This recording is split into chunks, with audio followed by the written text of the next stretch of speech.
Hey everybody, welcome to the first episode of the S-Files, where we go through the wondrous and amazing collection of films starring, perhaps produced by, Adam Sandler, the one and the only America's least funny, most successful comedian.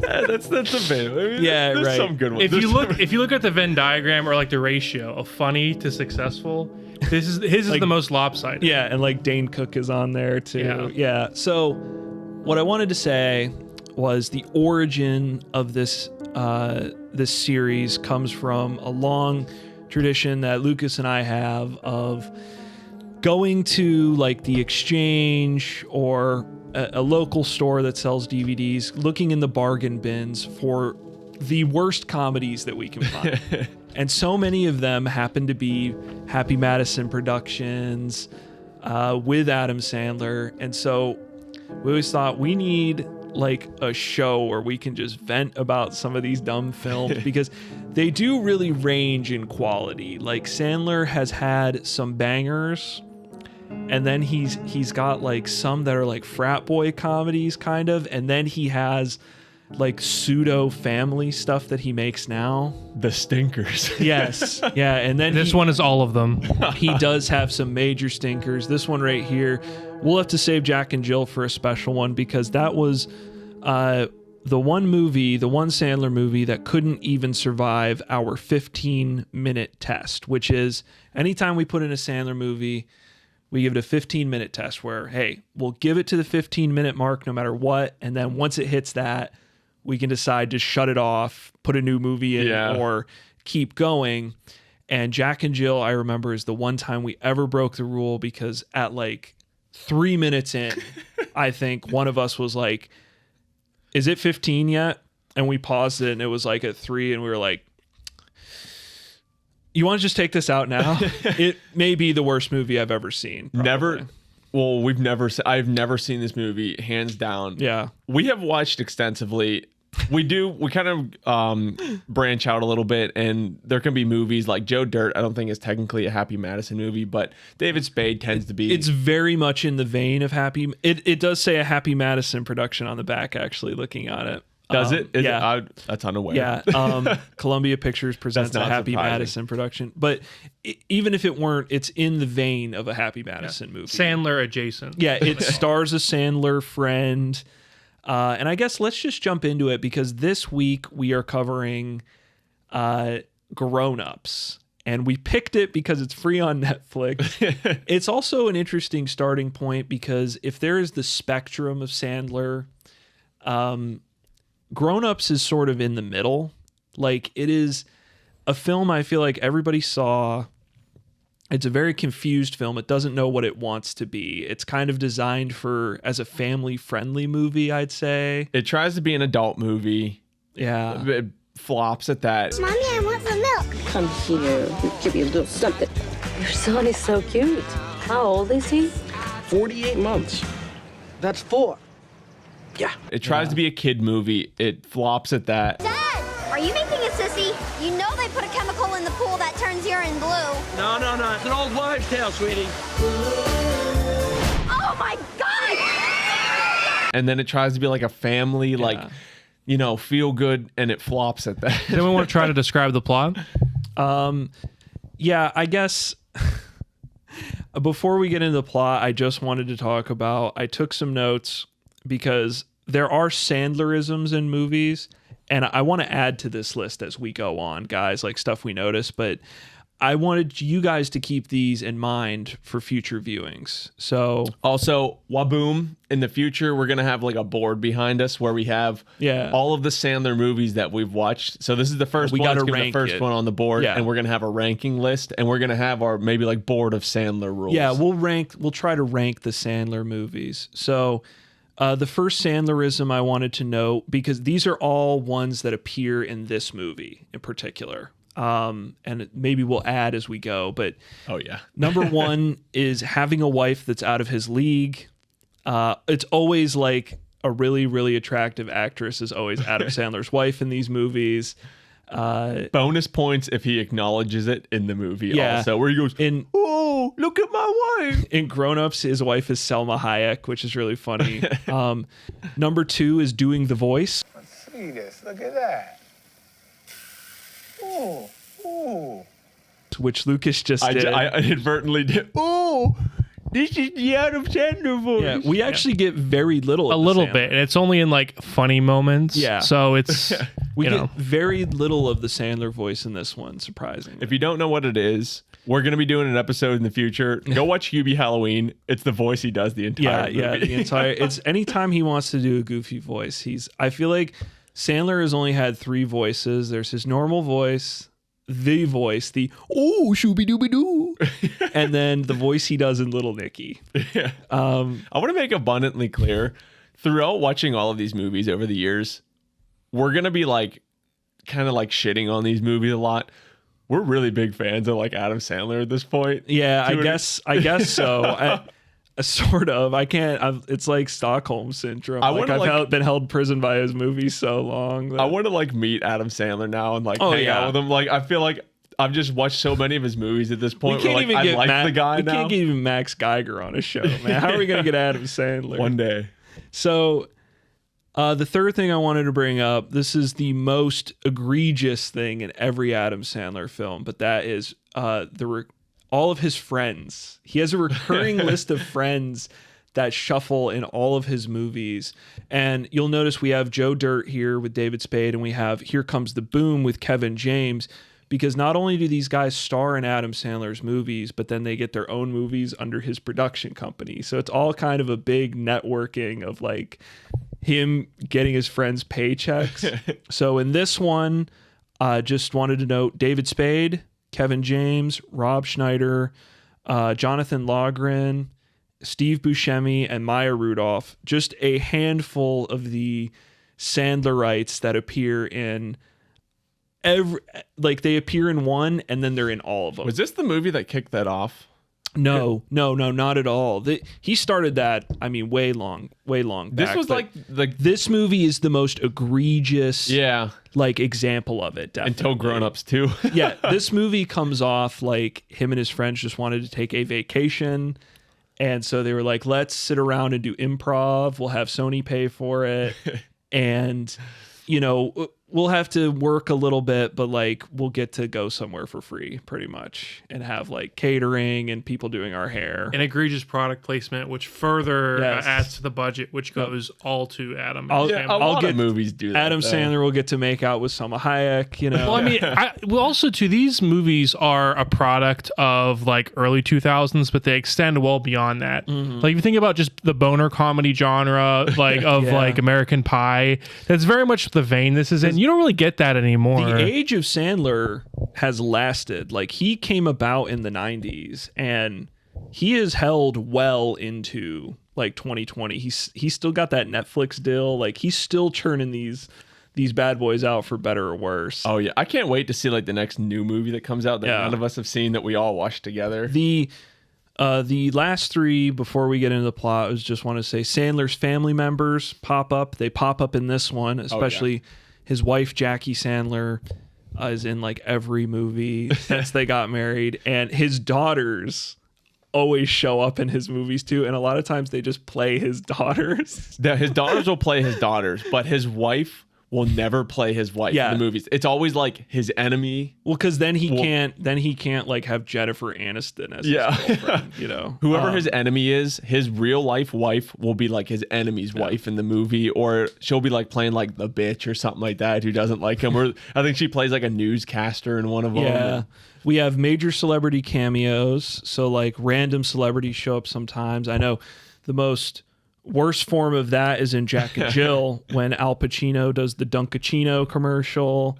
In this one, doesn't happen a whole lot in Grown Ups 1. No. You can count Chris Rock. I guess, what's his fate? Dan Patrick. He's a sports thing. I'm like 99% sure. We haven't verified like a sports it, commentator. Yeah. He's like one of the lifeguards at the water park or whatever. So random, because I could see like a comedian celebrity cameo or even like a famous actor. Like what? No, but that's the thing, Craig, is that those are the recurring characters that come back are all like SNL comedians. the celebrity cameos are always random people. It's like Shaq will come into a scene for 2 minutes, or Taylor Lautner shows up in the sequel for this one. Like it's always completely random. Like, why is this guy in, Johnny Depp there at a basketball game or whatever? Like, it's always random. Why not? It's because Adam Sandler, he's like a big name now. He signs those checks. I mean, he is a big name too, though. He brings in money, baby. Has anyone been making movies and made as much money consistently as Adam Sandler? No, I mean, Not even Quentin whether the Tarantino movie's bad or wishes. not, it still makes money. It's insane. I want the total gross between Martin Scorsese and Adam Sandler. How much money? And then the last one is making fun of fat people, which we get a ton of in this movie. Little Lenny Fader. Mama runs only got big, huh? Yeah, but those guys had a skill that you never mastered. They knew how to pass the ball. Looks like somebody has to learn how to pass the Kentucky Fried Chicken. Yeah, hit it!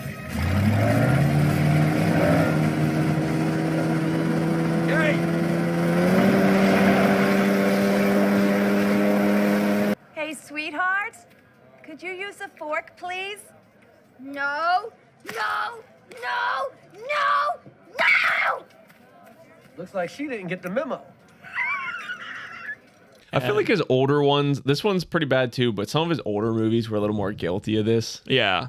Okay. Do we want to jump into the plot? I want to do one thing first. Since we just finished watching Grown Ups, we're going to be, we have a footage of us watching it too. We're going to be putting in, but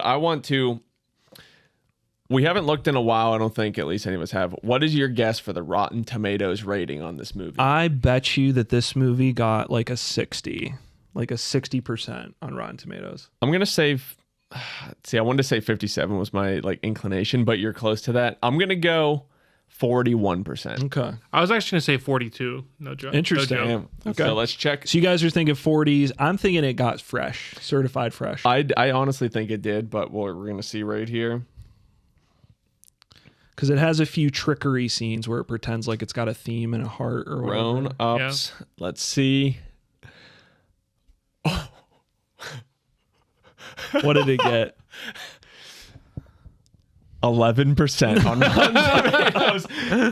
Now, do you agree with that rating? Yes. Yeah. For a few reasons that, we'll get into, I imagine, why the movie doesn't work after the plot. Let's do plot. Let's do characters. Let's do tone. Lucas, I want you to kick it off with the plot.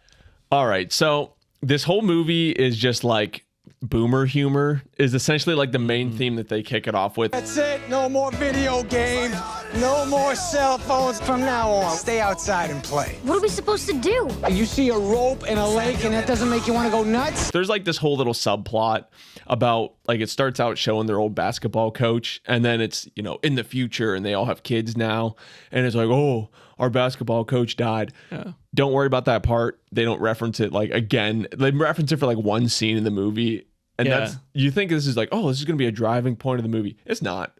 It's just about these old guys getting together, and then their kids are there, and when we were your age, we did this dangerous activity but you kids, all you do is play video games now. Mm-hmm. And then they go and they're staying in this cabin in the woods for some reason, because that has something to do with the funeral. He rents it out for a weekend, and that's what's so bizarre is this jumps around, because originally it's all about their basketball coach dies. So these 5 friends who were best friends in high school have become estranged. Yeah. And they're going to reunite for this weekend for the funeral, but the funeral is in the first 10 minutes of the movie. And so then it's hey, coach died, so I rented the cabin for a weekend. Do you guys want to hang out? It's a little bizarre, and then the movie ends on a 4th of July party. Yeah. It's almost why wasn't it just a 4th of July vacation movie? Or normally if it's based around this funeral, the funeral would be toward the end of the film, but it's right at the beginning. Yeah, you think they'd be reconnecting to and then going to the funeral together or something. They just kind of glance over that. And it's about, all them getting back together and hanging out and doing all the stuff they used to do. What's really sad about this movie, I think, is on paper, I feel like that plot has potential to be really funny. Sure. Of like, oh, these people haven't seen each other in a long time. You know, they used to do all this stupid shit together. But that's where the movie gets into its identity crisis, where it doesn't know if it wants to be like an adult humor movie or like a kid friendly movie. The whole thing climaxes with a basketball game between their old school rivals. Who are way funnier. That's shown at the beginning of the movie. It's mentioned one time in the middle, and then it just happens on a whim at the end. And it's like nothing is really building up to that. And there's also like no real arc involved. Yeah, there's also a very big cast too. If you like, it just kind of grows, which I don't think is a bad thing. It's almost more of like a positive, where it's like you have all these characters at the end, they all come together for this big thing. But yeah, I mean, do you guys want to get into like the characters? Even that, we got to get in the characters and like what parts we thought were funny. Well, that's the main Lucas already touched on the tone. So Craig, why don't you tell us a little bit what's wrong with the tone of this movie? Oh yeah, I would love to. So sort of like Lucas mentioned, is the movie is sort of all over the place in terms of the type of humor.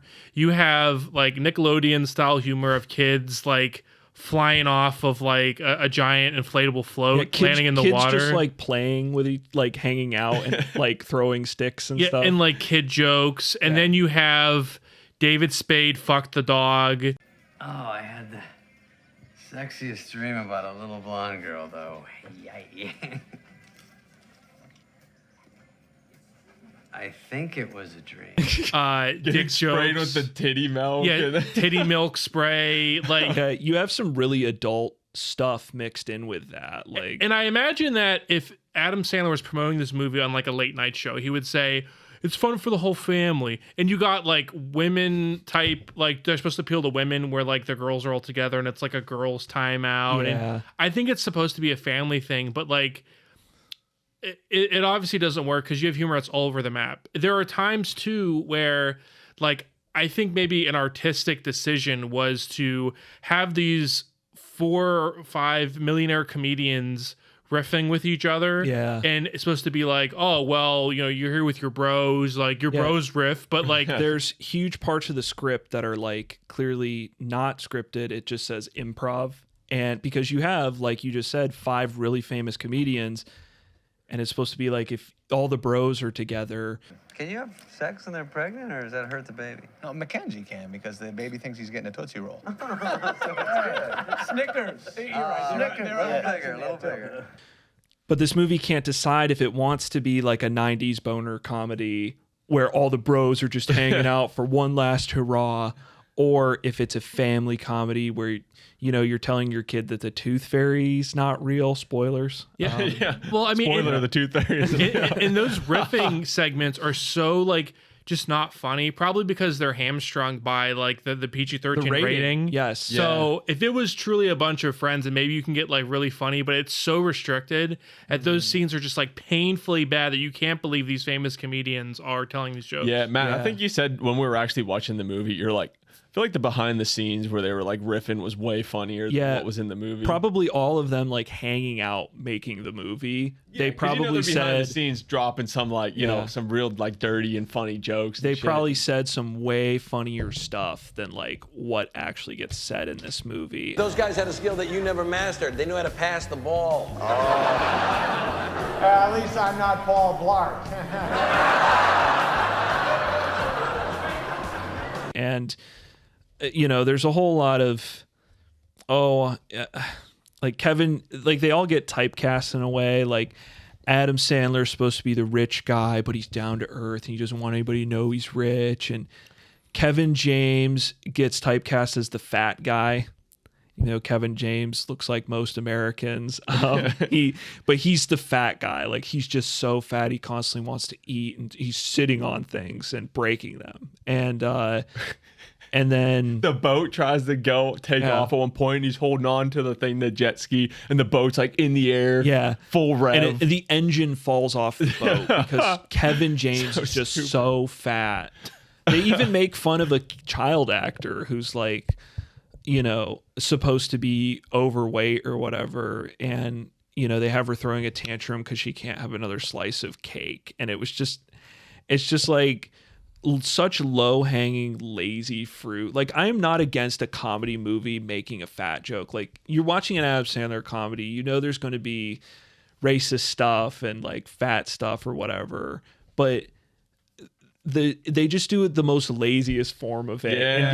In these movies, it's the laziest form of it. Like when Maya Rudolph's character meets Adam Sandler's wife for the first time, it's Selma Hayek, who is, you know, Latina, and she immediately goes, "Oh, who's this spicy enchilada?" Yeah. It's like just the lowest form of. Yeah, you look at stuff like South. She's I don't know if she's Mexican, Latina. Or not. Yeah, it's like, oh, she's Latina. Do you get it? I mean, you look at like South Park, that also makes, you know, like fat jokes, or like Sure. some, you know, even like borderline, but it's like funny because they do it like good and like properly. I mean, there's like, I mean, you don't obviously want to overdo that, but there's like there's a self-awareness style to it. Yeah, because like the South Park fat jokes are so stupid. That's why they're funny. Yeah. But these are like they just fall flat. Yeah. Well, a lot of them are like a fat person will say like a joke, or like I don't know, like they'll be like, well, why don't you pass? You never pass the ball in basketball,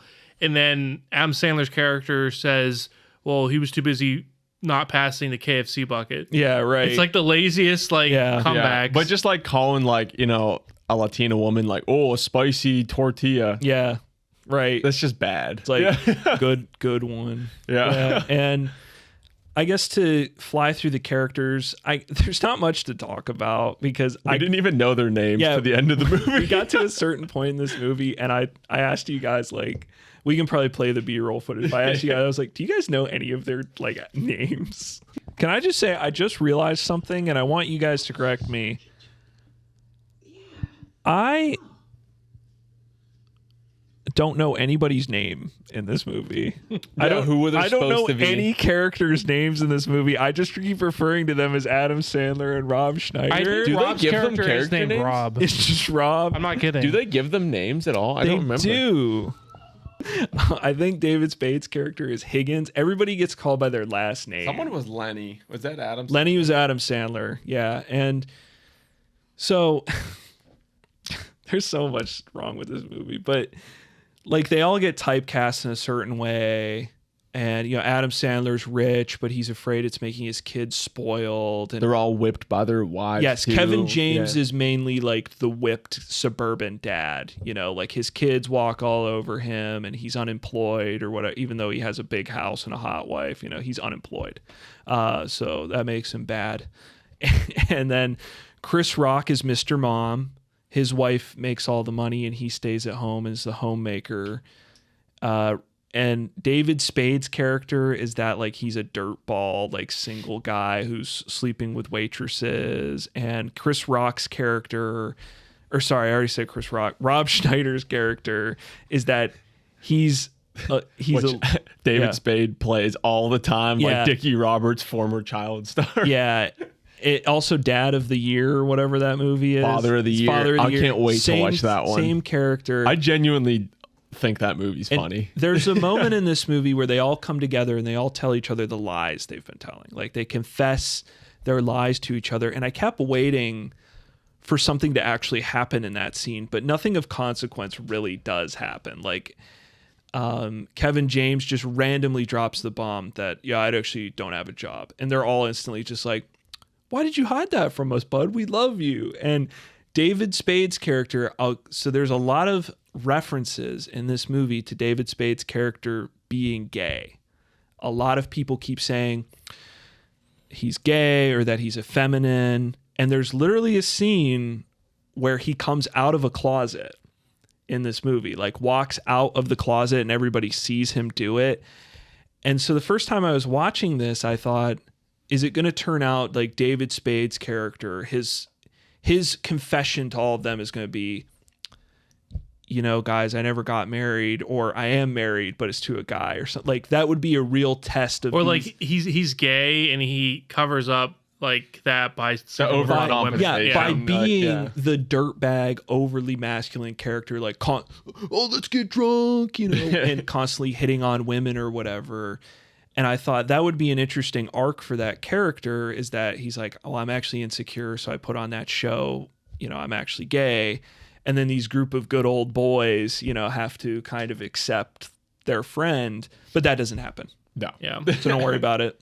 And so the characters that we all thought, and this sort of dips into what we did like about the movie, were the most interesting are the wash-ups in the town. So they're obviously the butt of the joke, but you brought up a great point about that having a movie around them would be way more interesting, not just like because it'd be funny, but we're talking about the guys they play from their hometown that they play in basketball at the it's like Steve Buscemi, the guy with like the lazy eye, and who's that other guy, the bald the bald guy who he appears in some other movies too. He's in some other Adam Sandler. He's the SNL guy. Yeah. Is he? Okay. Yeah, but I think that gives way more opportunities for like funny comedy. Like if you think of like Always Sunny is a bunch of like terrible people like doing like there's so many opportunities for comedy with that. Like that would have been a way more interesting, better movie because you can't relate because they're so shitty. Whereas this movie, you can't relate to anybody because they're so like one-dimensional and have such superficial flaws. Yeah, that is a perfect way to put it, Craig. Their flaws are all superficial. Adam Sandler's character is a millionaire, and that's his character's problem. And he doesn't like that he's a millionaire. He lies a bunch to cover up the fact that he is a millionaire. And like Kevin James's problem is that he got laid off work. And he eats too much. Okay. Don't forget he eats too much. I guess I hope he finds another job, and then like Chris Rock's character is that he's a good supportive dad, but like him and his wife fight because she's the breadwinner. It's just is so they try to do compared this, like, to these other guys who are all still in the small town. They're all like they care about a basketball game that happened like 30 years ago. They're like, I'm not trying to put down anybody's profession, but like they're cooks at the local bar, and it's not their profession or where they live that matters, but it's the fact that they are stuck in that mindset. Like the first time they see Adam Sandler and his crew, the main one of that group says like, "Oh, you remember that basketball game? You guys cheated." Like he's still thinking about their high school basketball and that's game. funny, but he's barely in the movie. Yeah. Everyone could kind of think of like the dude that would be too, like the guy who never left his hometown, just still talks about like, he's 40, but he's like back in high school, the Uncle Rico almost like. Those are the funniest characters because they're all kind of dirt bags and they don't have a lot going for them. And then Steve Buscemi is one of them. And I was like, we need a movie about these guys like in their antics getting together for like the town festival or some shit. But it's better to make a movie that's completely predictable. Well, that's where this was just family friendly. Even to that point, I want to say this movie starts off showing these guys in their high school game winning the big game. And then the whole turnaround is that this time around, when they rematch those old players, Adam Sandler loses the game on purpose because he feels bad for them. Because he like realizes they have great lives compared to these guys. Yeah, because these guys are a bunch of slack-jawed, half-wit losers or whatever. And so, I'm going to lose the game because I'm a good guy. That is like antithetical to how you would write a script. Wouldn't you start with them losing the big game? Like the put down guys. Like losing the big game and then everything goes bad from there, and then their redemption is that they get to play the big game at the end, right? They still lose. Yeah, and that's like the climax. Now, because it's a comedy, so it would be funny. Did you guys think this movie was funny? Like, is there any parts that made you laugh? You want to start or? Yeah, one of the only things I can name them all on like the top of my head. Like I got like a couple that made me laugh. Yeah, the couple like one-liners, I guess. Whenever Rob Schneider's daughters come out. I don't know. I wonder why you like that part. I mean, there's, a girl that they obviously have as like the hot babe. There's like two of them. And then, the third one comes out and she's like, looks like as Rob they Schneider. say in the movie, fugly. And I thought it was funny. She purposely like looks like Rob Schneider's Yeah, character. I thought it was funny when she first walks out and they're like, oh, that one makes sense. The funniest parts of the movie to me were all the slapstick. Anytime that Adam Sandler is slapping Rob Schneider with like a pancake or a dehydrated banana. Yeah, dehydrated banana. Or they're slapping David Spade in the head while he's asleep. That stuff was the funniest stuff in the movie to me. Steve Buscemi in the body cast because he like can't get off the The zip line that would never exist. What was the zip line called? Like the ride of death? The torture the torture trench or something. Yeah. I don't know. I mean, I thought the slapstick was kind of funny. I will say it's not just that there's jokes. It's like, oh, that was bad. Yeah. There's some jokes that you're like wincing. Like what the fuck were they thinking? You just groan. Like when Steve Buscemi like talks to Maya Rudolph about how he loves titties. Yeah. And that's the joke. That was weird. That was like, weird. Oh, that you're not. He's like, can I rub your belly? And then he's in a cast so he can't see what he's doing. He's like rubbing her like boob instead. And she's like, that's my boob. And he's like, oh, I like those too. Yeah. And it's just very kinda creepy. Yeah. It's just like weird feeling. One joke they love to run into the ground is the dog's vocal cords have been snipped.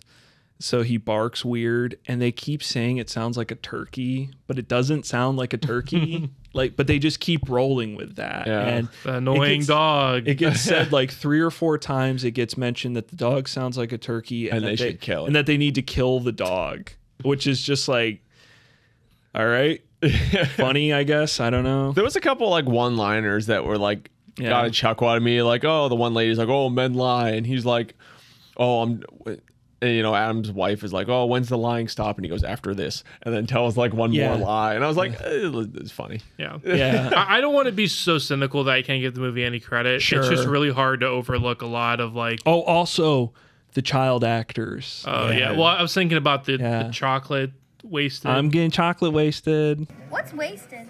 Oh, nice one, Aggie. Wasted, kids, is something that happens when you have a hankering for ice cream. Well, I want to get wasted. I want to get totally wasted. I want to get wasted every single day of my life. I want to get chocolate wasted. No, you don't need to get wasted. It's okay. It's just like that's a kid humor. Joke. That's like a Nickelodeon movie joke. And it's okay if you want to make that kind of movie where it's a group of kids having fun, but then you have scenes where Steve Buscemi is feeling up a girl's tits, or Kevin James is saying, last time I had sex with my wife, she was asleep. It's like making like a, and I'm not trying to say like they wanted to make a rape joke there, but it's like that is like an adult joke. Yeah. That you'd see on Facebook. Doesn't fit in with the movie. Yeah. That's like an adult joke that is about a weird subject. Like you fucked your wife while she was asleep. and then it cuts to like the little girl going, I'm going to want to get chocolate wasted. Mom, the tooth fairy's not real. If you're watching a movie that's like rated R and they have jokes that are like, edgy or borderline like that, it would make more sense. But it's this constant cutting back and forth between like, an adult like borderline, like, oh, I had sex when my wife was asleep. And then, then it's a little girl in the next scene. It's kids playing. Yeah. The movie doesn't know what it wants to be. Yeah. And both sides kind of like just flop. Yeah. I guess one other thing I'll mention too, theme wise, that we haven't touched on is like one of like the worst themes that at least like I know of like kids these days, if they just played like we did, they'd be so much better. Like this, I don't know. Like, I'm not here to get on some like boomer soapbox, but like just like, well, kids should play with rocks. I think you can perfectly sum it up. Everything wrong with that theme. There's a scene where Adam Sandler's kid mouths off to him about wanting to be in Italy and eating gelato. And the whole bit is that he is a spoiled rich kid. And Adam Sandler turns to Kevin James. He's like, what would your dad have done if you said that? And he's like, oh, that would have been a backhand to the ear and I would have been bleeding. And just for the audience to be like, oh yeah, my dad was like that too. I guess it's for like, and that is a thing that's happened culturally, is that, I talked to my parents and their parents were a lot more brutal than they were with me, but like to do this boomer thing where it's like, well, it was better because we could beat kids. We could be rough with you and slap you around. And it's like, is this movie saying that Adam Sandler needs to go bust his like spoiled kid in the mouth? Right? Because whose fault? Hey, buddy, whose fault is it that your kid's spoiled? Yeah. You know what I mean? He's what, 13? Yeah. Whose fault is it that he's a little spoiled brat? Like, it's your fault. You're never home and you're rich and you don't watch him at all. They have a nanny, for God's sakes. Like, so I hate that. Yeah, whenever we get our board going and we slap this up as the first movie, I got a strange feeling like the next movie we watch is going to be above this one. let's wrap this up. I think we've said everything we need to. Obviously, we don't have the board yet. This is the first movie, so it's going to start at the top. But I'm going to give my rating here. Yeah. I'm going to call this one a 6 out of 9. I'm going to call it a groaner, where you find yourself going, oh, yeah, more than laughing. I'm going to call this grown-ups. Is that a joke from Grown Ups? Sounds like it was better than the movie. And I guess the only thing I'll say is, what tier Sandler is this? I would say this is like, if there's 4 tiers, with 4 being like the Billy Madisons, like the high caliber. There are some really funny Adam Sandler movies. The ones being the Jack and Jills, this is a 2. Yeah. This is like it's watchable, but not. It sucks. Good. It sucks, but it's not bad enough to be like one of these, you know, or like the Cobbler or whatever. This is a first episode that we just watched Grown Ups, which is a movie we knew we weren't going to like that much. This is going to be like some cynical like cinema sins, like ding. No, we're not. We do that. Like, there's going to be a lot of movies we do like and talk really highly of. Yeah. So. I just don't know who I'd recommend this movie to. It's so boring for adults. It's not appropriate for kids. Yeah. Women won't like it. Like, yeah, right. Exactly. It's like, who would want to watch this? Us. Us to make a show.